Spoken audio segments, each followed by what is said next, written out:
Gente, como que vocês estão? Beleza? Fala aí, cristãos! Hoje é um vídeo muito especial. Eu resolvi trazer de novo o vídeo do meu testemunho, gravando o meu testemunho, porque o meu testemunho ele foi gravado em 2015, 2016, eu acho. Não, foi 2015. E, tipo, como ele é muito antigo e eu acho que é algo que é muito especial pra mim, eu gostaria muito de compartilhar com vocês, até porque eu tenho recebido alguns relatos de situações sobre luto e tudo mais, e como o vídeo de luto, né, alcançou muitas pessoas, eu quis trazer de novo esse testemunho da minha vida pra vocês, até pra ficar atualizado aqui pra quem tá chegando aqui no canal, tá bom? Então, se você curte esse tipo de vídeo, continue assistindo.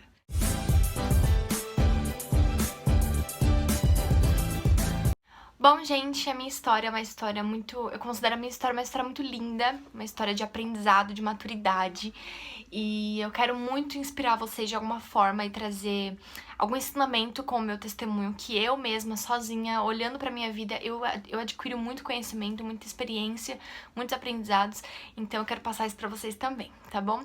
Bom, tudo começou antes mesmo de eu nascer. A minha mãe e meu pai, eles se casaram. A minha mãe era católica, né, antes, e ela se converteu. E meu pai é pastor. E no primeiro ano de casados, se eu não me engano, acho que foi no primeiro ano de casados, a minha mãe engravidou. Só que foi algo inesperado, porque a minha mãe, ela tinha um útero infantil. O útero dela não tinha se desenvolvido. Então o médico já tinha dito pra ela que ela não poderia ter filhos por conta dessa falta de desenvolvimento do útero dela, né? Como ela tinha um útero infantil, não tinha capacidade pra suportar uma criança. Mas mesmo assim eu vim ao mundo, era promessa do Senhor, né? E eu nasci e foi tudo lindo, maravilhoso. A nossa vida, eu tenho lembranças muito especiais da minha infância, muito especiais mesmo. E todo ano, tanto em julho quanto em dezembro, como a minha mãe era professora, meu pai ele trabalhava com vendas e eu só estudava, como tinha férias de julho e de dezembro e um pouquinho de janeiro, todas as férias a gente viajava pra casa dos meus avós no interior de São Paulo. E era sempre muito legal, a gente ia sempre em família, então ia os meus tios, nós, né, e tava os meus avós lá também. E a minha infância inteira foi lá, assim, tipo, todas as férias a gente estava lá, era muito especial, eu sempre me divertia muito por lá. E era tipo de praxe, chegava as férias a gente ia pra lá. E em 2006, eu fui primeiro, porque assim, como minha mãe ainda trabalhava um pouco mais, meu pai também, eu sempre ia primeiro. Então a minha avó vinha pra cá, me buscava e eu ia primeiro com ela. E em 2006 eu fui com ela pra casa dela. E teve um dia que a gente estava lá e o meu avô, ele tava limpando um cilindro de pão da minha avó elétrico. E ele começou a gritar, socorro, socorro. E quando a gente viu, a mão do meu avô tava prensada no cilindro. E aí a gente correu com ele. Eu não corri, né? Eu fiquei dentro de casa, mas chamaram a ambulância. Minha avó ficou comigo em casa. A gente orou pelo meu avô. Foi um susto muito grande, né? Porque por mais que, foi só um acidente pequeno, mas estraçalhou a mão dele, sabe? Pra gente foi um susto, um trauma muito grande. Eu, particularmente, nunca tinha passado por nada assim, então pra mim foi meio traumatizante. Eu fiquei, tipo, sem saber o que fazer. E a minha avó chorava muito, eu chorava muito. E o meu avô voltou pra casa e o meu avô é canhoto. Então ele ficou com a mão dele, enfim, né, imobilizado, ele não podia fazer nada. E dias depois, o resto da família chegou. Então chegou os meus tios e chegou os meus pais também. E como tinha época de dezembro, chove muito na região onde eles moram. E meu avô tinha pedido pro meu pai, ele falou assim, Val, me ajuda aqui, por favor, a cortar os galhos aqui que estão pra cair, né, por conta da chuva e tal. E aí meu pai subiu na árvore, isso era no dia 26 de dezembro, então um dia depois do Natal, da comemoração do Natal, né. Meu avô pediu pra ele subir e meu pai sempre subia na árvore mesmo pra cortar o galho e, enfim, fazer o que tinha que fazer, porque meu avô tava imobilizado, né. E aí, nisso, meu avô falou assim, Val, por que você não pega uma escada, né? Sabe aquelas escadas de cozinha de 5 degraus? Escada simples. Por que você não pega uma escada? É mais seguro pra você. E meu pai falou, tá bom. Meu pai foi lá, pegou uma escada, apoiou na árvore, subiu e continuou cortando o galho que ele tava cortando. Na hora que o galho que ele tava terminando de cortar o galho veio pra cima dele. Então, o que ele fez? Ele pulou pra trás. Só que, gente, imagina, a altura de uma escada de 5 degraus é o quê? Tem 1,5 m, sei lá, não sei. E 1,5 m não, né? Tem mais. Não sei, gente. Deve ter, não sei quantos metros, quanto de altura tem. Mas não é tão alto, tipo, a ponto que você pensa que, se eu cair dali eu morro, não. E aí meu pai pulou de costas, ele caiu sentado no chão e o tronco caiu pra cima dele, mas não chegou a atingir ele, né? E aí ele caiu e ele foi levantar. E aí quando ele foi levantar, ele não conseguiu. e quando ele olhou pra perna dele, tinha tido uma fratura exposta na perna esquerda. Então o osso dele, o pé dele tava torto e o osso dele tava enfincado na terra. E meu avô ficou desesperado, tipo, Val, meu Deus do céu, o que aconteceu, tal. E aí, na hora, meu pai não tava sentindo dor, porque falam que como o sangue tá quente, né, você não sente dor. Então ele tentou ajeitar o pé dele pra tentar levantar, mas ele não conseguia. E aí, nisso, foi uma gritaria e corre todo mundo pra lá, corre todo mundo pra lá. Não me deixaram ver como meu pai tava. E aí, nisso, mandaram minha mãe pegar o carro pra levar meu pai pra cidade, né, que a gente tava na chácara dos meus avós, pra poder levar ele pro hospital. E aí, colocaram meu pai e foi embora. E eu fiquei com aquela, tipo, meu Deus, o que tá acontecendo? E foi um susto muito grande, né? E eu lembro de ver o tênis do meu pai que tinha ficado lá no sítio, todo ensanguentado. E aquilo foi tão estranho pra mim. Quando a gente nunca passou por alguma coisa assim, quando a gente passa, a gente fica meio sem entender, né? Tipo, nossa, mas tava tudo bem. Por que será que isso aconteceu, né? E eu tinha nessa época eu tinha 8 anos. Então era, tipo, muito... Tudo assim, tipo, gente, tava Natal, tinha acabado de ganhar um monte de presente, tava super feliz e tal, a gente tava fazendo almoço, eu acho, e de repente tudo isso mudou, sabe? E meu pai foi e eu fiquei com o meu avô na chácara, e eu fiquei meio estranhando, assim, como tudo tava acontecendo. E meu pai hoje conta, né, que ele foi pro hospital e depois de um hospital levaram ele pra um outro hospital, pra cidade maior, próxima ali à chácara do meu avô. E quando chegaram lá, tiveram que, enfim, limpar tudo, porque tava cheio de terra o osso dele, então, enfim. E mal sabíamos nós que essa terra que não foi limpa de primeira poderia causar uma bactéria no futuro, né, mas enfim. E aí já foi tudo muito traumatizante, e a minha mãe correu com ele pro hospital, e esteve com ele o tempo inteiro. E ela voltou pra casa dos meus avós. Meu pai ficou internado por 3 dias no hospital, que foi o tempo dele fazer a cirurgia e colocar a gaiola, aquela... Eu vou deixar uma foto aqui de como que é mais ou menos. Uma gaiola pra segurar o osso no lugar, né? Pra ele calcificar. E eu tava contando com meu pai esses dias que aconteceu uma coisa muito engraçada. E as coisas do Senhor, elas são muito engraçadas, elas são muito... são os mistérios de Deus. Eu lembro que a minha mãe, a gente sempre lia a Bíblia todas as noites juntos, nós três, eu, minha mãe e meu pai, e a gente orava juntos. E teve uma noite que minha mãe, ela abriu, e eu tenho certeza que era Salmos 26. E eu não sei explicar exatamente, mas em algum momento ali dos Salmos falava alguma coisa, tipo, muito direcionada pro que tava acontecendo com a gente. E falava assim que depois de 3 dias ele iria... Gente, eu não sei explicar. Só sei que falava alguma coisa relacionada a 3 dias que iria retornar e que nós teríamos ele de volta, algo do tipo. Não sei explicar. Só sei que depois de 3 dias, meu pai realmente voltou pra casa dos meus avós e a gente pôde ficar com ele. E... Só que depois eu fui ver na Bíblia e Salmos 26 não tem nada a ver com nada disso que eu falei. Tipo, nada. Eu não consegui mais achar. E eu perguntei pra minha mãe, falei, mãe, onde tava? Não sei o quê. E ela, Salmos 26. E eu vi, eu não achava mais. Então eu creio que foi realmente algo que Deus mandou pra nos consolar. Porque naquele momento nos consolou muito, né? E, enfim, nós fomos embora e meu pai ficou nesse tratamento da perna sem poder pisar no chão durante 2 anos. Foram 2 anos de muito sofrimento pra ele, né, eu digo. Porque pra mim eu era uma criança, eu não entendia muito bem. E pra minha mãe também, porque a minha mãe, ela ficou 2 anos trabalhando em 2 empregos e cuidando do meu pai, levando meu pai no hospital de manhã e de tarde. E era assim, foi realmente uma situação muito complicada que a gente passou, uma luta mesmo.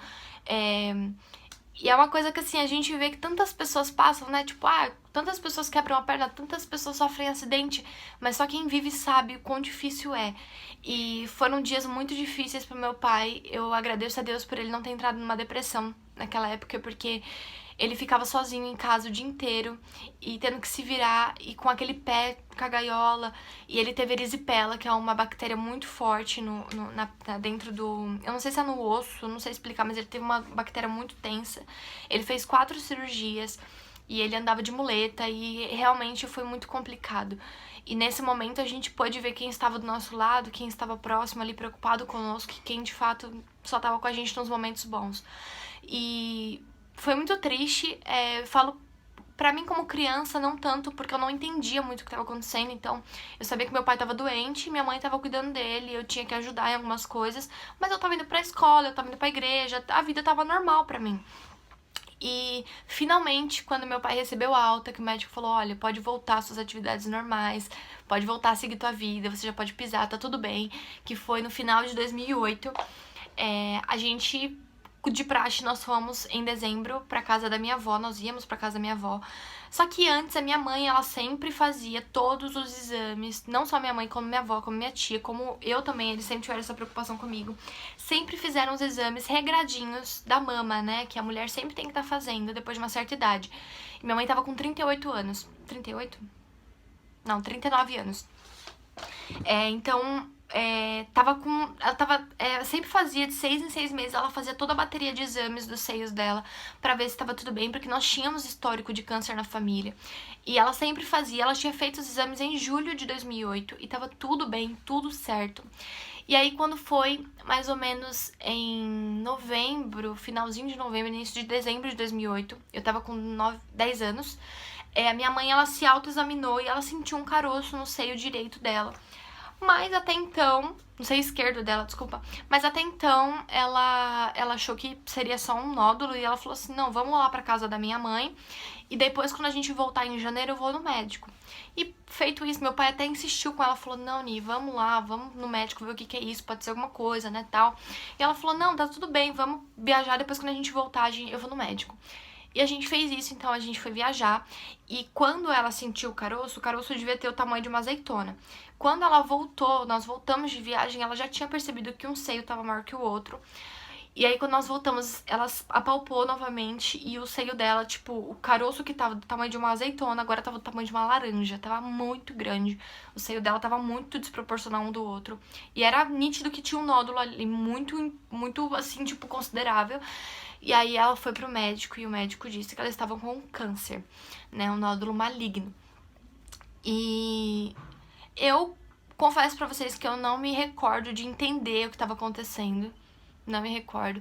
Eu sei que... Eu entendia que minha mãe ia ter que fazer um tratamento, que minha mãe talvez ia cair o cabelo dela. Eu entendia isso, mas eu acho que eu não entendia a gravidade do que estava acontecendo.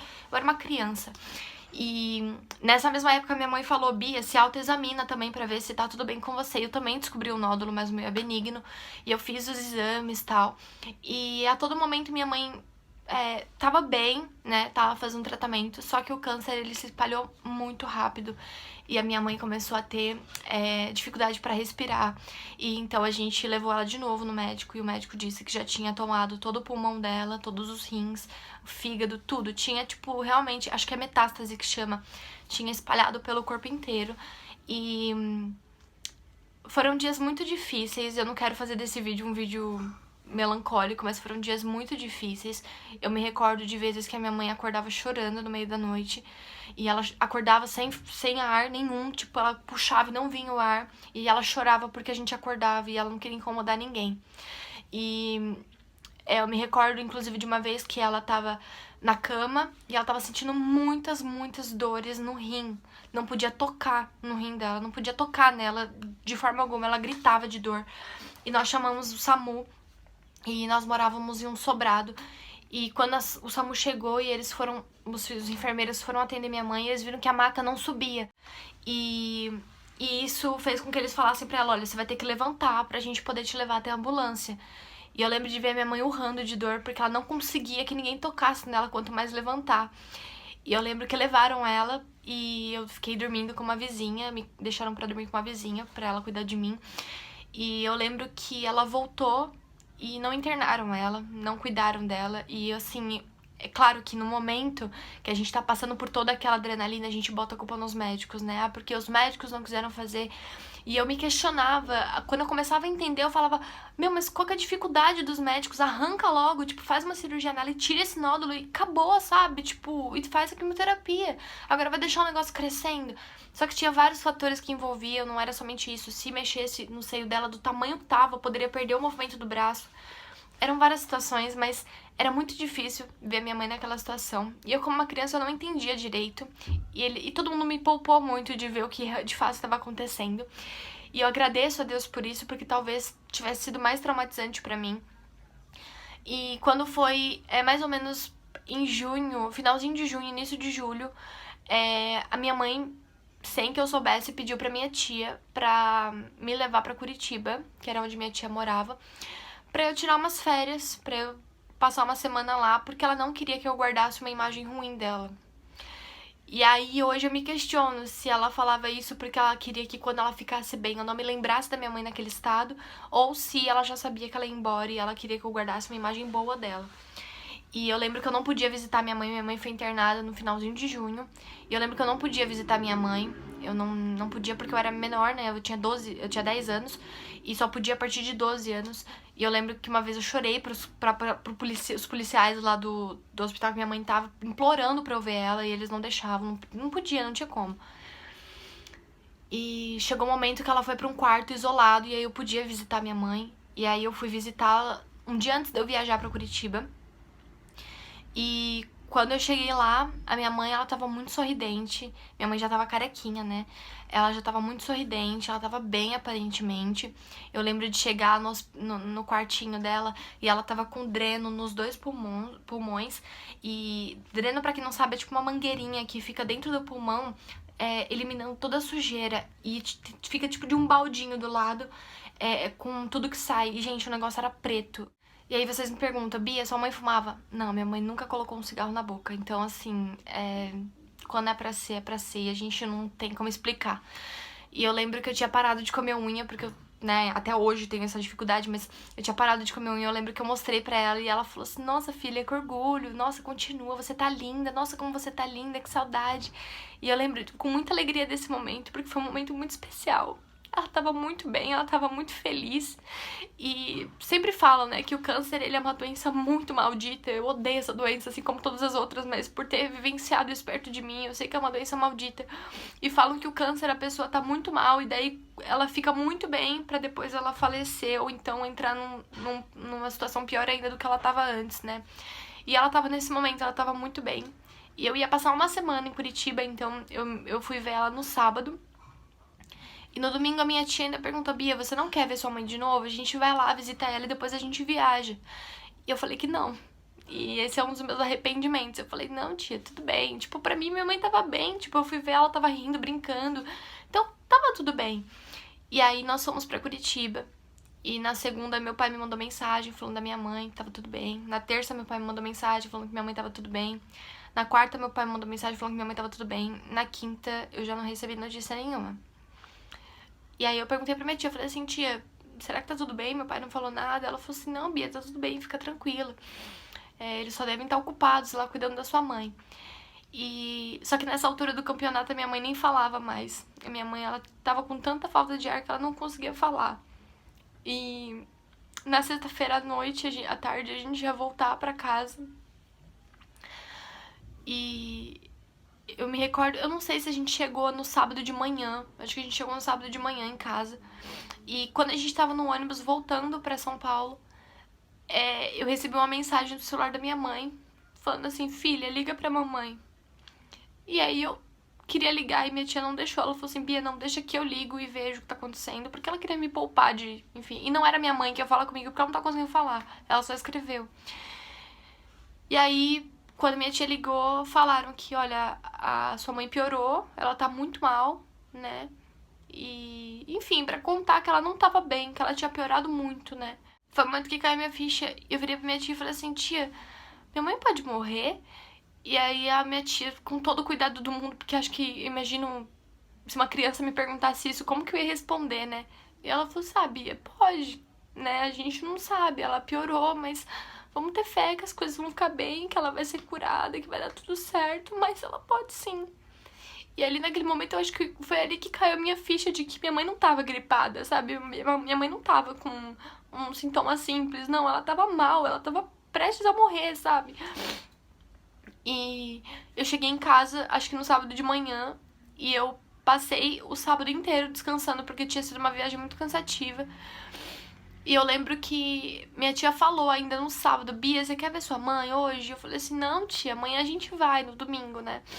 Eu falei, amanhã a gente vai, eu não quero não, eu tô cansada. E de novo, mais um arrependimento.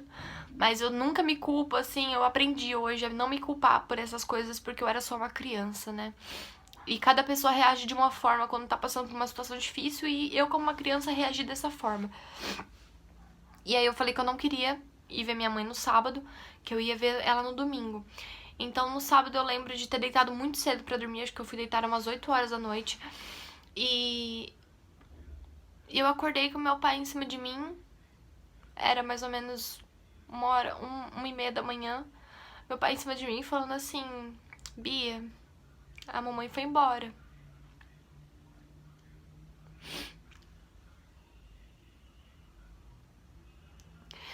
Quando ele falou isso pra mim, a minha mãe tava aguardando transferência pro Hospital do Câncer. E aí eu perguntei, falei, a mamãe foi transferida pro Hospital do Câncer? Ele falou assim, não, Bia, a mamãe morreu. E aí, na hora, eu não consegui entender direito, sabe? Eu não tinha caído muito minha ficha. Eu chorei, mas passou alguns minutos e eu tava bem de novo, escolhendo que roupa que a gente ia colocar nela pro velório. O tanto que me colocaram pra ligar pras pessoas pra falar que ela tinha morrido. E eu consegui fazer isso porque por algum motivo eu tava ok. Não sei, acho que foi uma defesa talvez do meu cérebro de... Tipo, tá tudo bem, trava, sabe? Tipo, eu não entendi direito. E a minha mãe chegou lá, o caixão dela chegou no velório. E ela tava linda. Ela morreu sorrindo. E depois que tudo aconteceu, meu avô me contou pra gente, né, que era a noite que ele tinha ficado dormindo com ela no hospital. Que ela sempre pedia pra quem tava com ela ler a Bíblia pra ela e cantar pra ela algum louvor. E nesse dia, meu avô perguntou pra ela se ela queria que ele cantasse aquela música Segura na Mão de Deus e Vai. E ela falou que sim. E ele cantou e ela dormiu. E foi ali que ela morreu. E meu pai conta que ela tava sofrendo muito de dor e de falta de ar. E os médicos davam morfina pra ela. Muita morfina. E ela não dormia. Ela não cedia. Porque ela sabia que se ela fechasse os olhos ela ia morrer.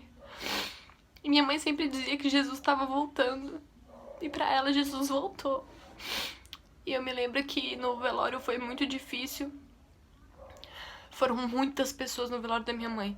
Muitas pessoas. Eu nunca vi um velório tão cheio, assim, a não ser de famoso, assim, mas, assim, de pessoas próximas a mim, eu nunca tinha visto tanta gente no velório. E as pessoas que estavam lá diziam que provavelmente umas 1000 pessoas passaram por lá.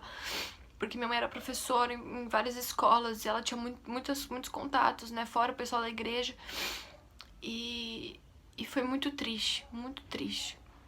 E eu me recordo de ter ido pra casa em um momento do velório pra poder dormir um pouco, pra poder descansar um pouco e comer. E eu deitei no sofá da minha casa e eu dormi. E daí quando eu acordei eu falei assim pra minha tia, nossa tia, eu saí com a minha mãe. E ela falava pra mim que tava tudo bem, que a gente ia ficar bem, que era pra eu ficar em paz, que ela tava feliz. E aquele sonho eu sei que Deus me permitiu sonhar pra que eu ficasse um pouquinho mais tranquila. Eu não consegui ir no enterro da minha mãe. Não que eu não consegui, eu não quis ir. Não sei, eu como uma criança eu decidi que eu não iria. Eu não tinha muito esse negócio, sabe? Tipo, gente, uma criança de 10 anos, sabe? Não tem muito essa... Ou não vai por pirraça, tipo, ai, não quero. Mas não porque tá tomando uma decisão sensata, sabe? E eu não quis ir. Não quis ir. E depois eu entendi que talvez eu não conseguiria ver a minha mãe sendo enterrada. Foi, acho que, um cuidado de Deus com a minha vida. E... Bom, minha mãe faleceu no domingo. E na terça-feira, eu me recordo que eu e meu pai, nós estávamos na sala da nossa casa.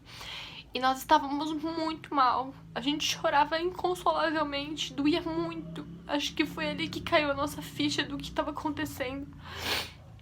E a gente chorou muito na presença do Senhor e a gente pediu pra Deus. A gente falou assim, Senhor, a gente não quer mais sentir essa dor. A gente quer sentir saudade dela, mas cessa essa dor, essa angústia que a gente tá sentindo. Foi o Senhor que permitiu que isso acontecesse. A gente não quer ser carnal, sabe? A ponto de ficar questionando o que o Senhor fez. E a partir dali as coisas mudaram. Tipo, a gente sentia falta, a gente chorava, a gente ficava triste, mas não era mais aquele negócio de, meu Deus do céu, eu vou morrer junto com ela, sabe? E a gente começou a entender os propósitos de Deus pra tudo que tava acontecendo. E muitas pessoas podem questionar: Bia, qual testemunho que você tem pra dar? Que existe vida mesmo depois de uma perda, sabe? A vida continua. Às vezes a gente acha que a vida vai acabar quando a gente perder alguém, mas tudo tem um propósito. Deus fala na palavra que Deus não entrega nenhum fardo que seja maior do que a gente possa carregar. Eu falei também no vídeo de luto, eu comentei que Deus tem um cuidado muito especial sobre a particularidade de cada pessoa. A forma como a minha mãe foi levada nos trouxe paz em certo momento, porque a gente tava vendo ela sofrer tanto, em tão pouco tempo, foi tudo tão rápido. Ela descobriu em janeiro, em julho ela faleceu, dia 12 de julho, e foi tudo tão rápido, sabe? Que, tipo, a gente queria ver ela tranquila, sabe? A gente queria saber que ela tava descansando. E quando ela se foi, doeu muito. Mas ao mesmo tempo foi um alívio, sabe? De tipo, pronto, agora ela não sente mais dor, agora ela tá descansando. Então tudo isso que a gente viveu nos trouxe muito amadurecimento, né?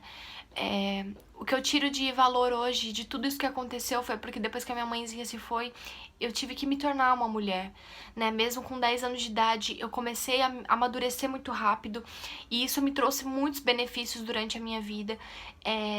Não tô falando que a morte da minha mãe me beneficiou, misericórdia, não é isso, mas assim, esse amadurecimento pela dor me fez alcançar coisas muito mais, de forma muito mais madura, não ter que passar por algumas situações.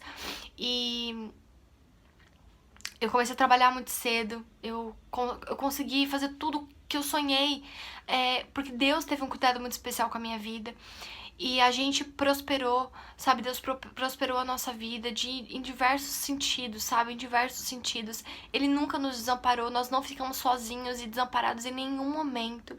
E eu sei que hoje, através do testemunho que eu postei aqui no canal em 2015, eu leio tantos comentários que foram deixados ali de pessoas que... Poxa, Bia, depois de assistir o seu testemunho, eu comecei a valorizar mais a minha mãe, eu comecei a valorizar mais os meus pais. E eu falo isso porque eu não acho que eu fui uma filha ruim, porque eu sempre fui muito bem criada pelos meus pais. Mas eu tinha minhas birras de criança, coisa que criança faz, mas que eu sabia que era errado e ainda eu fazia. E hoje, se eu pudesse voltar no tempo, com certeza, sem dúvida alguma, eu faria diferente algumas coisas. E eu tento aplicar isso pro meu pai, eu tento aplicar isso pros meus avós, pros meus tios, pras pessoas que eu amo, pro meu noivo, pros meus sogros. Então, eu aproveito ao máximo as pessoas quando elas estão ao meu lado. Eu tento falar o quanto eu amo elas, o quanto elas são especiais pra mim e demonstrar isso nas minhas atitudes, porque a gente não sabe o dia de amanhã. Com esse vídeo eu quero te trazer algumas reflexões, uma delas é exatamente essa. Cuide, existem tantas pessoas falando a respeito disso, ainda mais agora com essa pandemia. Olha, você tá aqui com a pessoa hoje, amanhã você pode não tá, mas isso é muito real. O controle não tá nas nossas mãos. Às vezes a gente acha, eu tô saudável, eu tô bem, tá tudo bem. Você não tem controle sobre a tua vida. O controle da vida e da morte está nas mãos de Deus. E no momento que Ele te chamar, ou que Ele chamar alguém da tua família, alguém próximo a você, não há o que você possa fazer. Então esteja preparado. Em que sentido, Bia? Trate essa pessoa da melhor forma, sabe? Cuide do sentimento das pessoas. Muitas vezes a gente é grosso de graça com as pessoas, às vezes a gente briga de graça com as pessoas, às vezes a gente faz tanta besteira de graça. Parar pra pensar um pouquinho mais sobre as nossas atitudes, sobre o que a gente tá fazendo. Se a pessoa que tá do nosso lado fosse embora hoje, eu teria algum arrependimento? Sabe, tente liberar perdão, pedir perdão enquanto é tempo. A gente não sabe se amanhã a gente vai acordar. E uma outra coisa que eu quero te trazer a reflexão é que o luto pro cristão não é uma perda. Nós não estamos perdendo ninguém. É só um até breve, porque se Deus quiser, nós iremos nos encontrar no céu. Não tô falando que a gente vai se reconhecer, ninguém sabe, vai saber se sim, se não. Mas é só um até logo, porque a gente sabe que essas pessoas estão descansando com o Pai. E que nós cristãos, nós temos que ter essa consciência, por mais difícil que seja, porque o nosso racional, a nossa carne nos impede muitas vezes de entender. Mas a vida aqui na Terra, ela é passageira. Isso aqui é só um pouquinho do que vai acontecer na vida eterna. Então, nós sabemos que nós não estamos perdendo. né?